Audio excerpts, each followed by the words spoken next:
So guys, I fucked up. I went up to a room but the door was locked. Right, why would it be easy? Her dorms have a magnetic key card like a hotel. The RA had a master key, but I don't know the kid that well, so it's just luck that he came back to his room on his lunch break. Trouble is, males aren't allowed past a certain floor, so getting into a room was going to need a backup story. Then it hit me that everyone knows my brother, albeit infamously.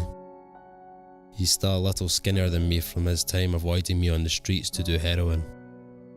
Luckily I had a big hoodie which hides my slightly larger stature. The RA, we'll call him Matt, fake names for obvious reasons, got back to his room around 11:45 and I explained to him how my girlfriend was in class and needed me to grab her notes. Of course he had to escort me. He opened the door to see the mess, so I told him she was running late, hence the forgotten notebook. He let it slide with a look of smug judgment. I grabbed the notebook from the pile next to the tip dresser, and on the way out, I feigned a trip at the doorway long enough to stop the locking mechanism with some barber's business card from my wallet. He walked me back down to the first floor, and went on his merry way after scolding me about keeping myself and my girl more responsible because he'd hate to see us spiral out of control. It's just a fucking notebook. Anyway, once he was out of sight, I headed back up to the room and slid the door open. I moved the dresser from in front of the closet and expected to feel it pushed back at me right away. Instead, I opened it to find her in the fetal position, still asleep. 4 allergy pills must have been enough to knock her out. Or maybe she hadn't slept yet. At this time last night this happened. Either way, the steady rise and fall of her torso put my stomach at ease. I shook her arm repeatedly. Casey. She started to come to, and the more she woke up, the more lightheaded I felt.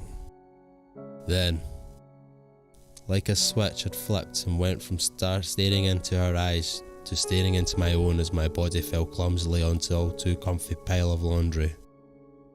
From behind Casey's eyes I saw my body laying there, looking as limp as the pile of laundry under it. The only inclination of life was the occasional twitch of the eye and shallow breathing. As serious as a situation as it was, I couldn't help noticing how weird I looked from the outsider's perspective. I've seen my face in pictures, but looking at it live in person it looked wrong and backwards. It looked like my brother from this point of view. I sat my body up as nearly as Casey's thin arms would let me. That's when I noticed I hadn't felt her dread. I hadn't felt her at all. Casey's phone buzzed with a text from a random yet ominous series of numbers. 64636866674. 666. How original. It read, "Finish the job or I will. I won't be as kind about it. 48 hours. As soon as those words registered in my mind, another text followed. "Hey babe, call me when you can. Laura said you weren't in class today."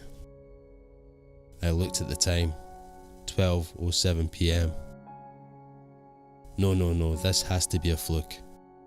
I decided to call my brother and make sure he wasn't suspicious enough for a random pop-in.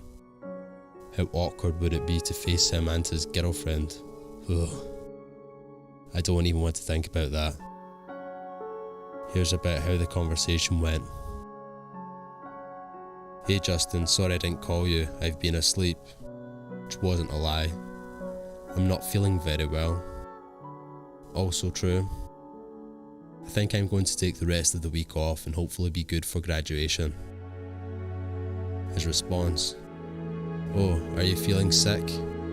You've been acting off lately. You didn't even sound the same.